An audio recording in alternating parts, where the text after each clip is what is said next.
Arizona's race for governor has come down to three major candidates, and all three met in Tucson tonight for a public debate. The three candidates: State Treasurer Doug Ducey, who won the Republican primary, Democrat Fred Duvall, who was a former chair on the Arizona Board of Regents, and Libertarian candidate Barry Hess. 9 News Side's Ricky Mitchell was there at the Jewish Community Center, and she joins us live tonight. Ricky.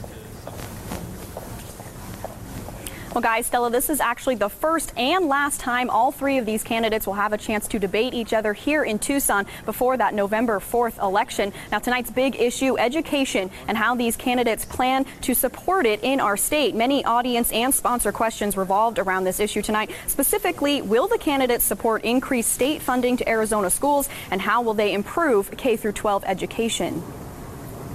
I want to take the best practices that are happening at these schools that are excelling both in low-income areas and high-income areas, traditional K-12 and public charter, and reapply them. I want to fund and resource what works. It's supporting the teachers in our classrooms. It's principals that will make personnel decisions, and it's high expectations for our children. Spending is not the measure of success. We are losing 1/3 of our teachers every year. One specific proposal. You need to hear some specifics from us.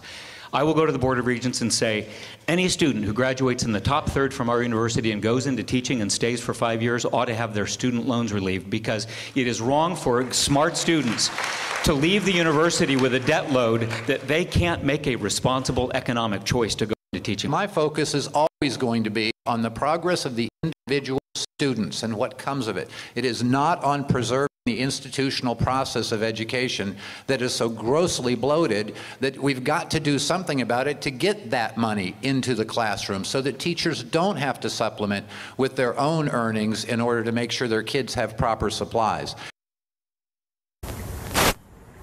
Now, that question and their responses to that question, of course, brought up the recent Supreme Court ruling that said the state needs to boost funding to Arizona schools by $300 million this year. Now, Ducey has come out and says he wants to appeal that decision so that he can have time to find other cost-saving measures. Both Duvall and Hess support that recent ruling and say that funding needs to begin right now for Arizona schools. Reporting live, I'm Ricky Mitchell, KGUN-9 on your side. Ricky, thank you.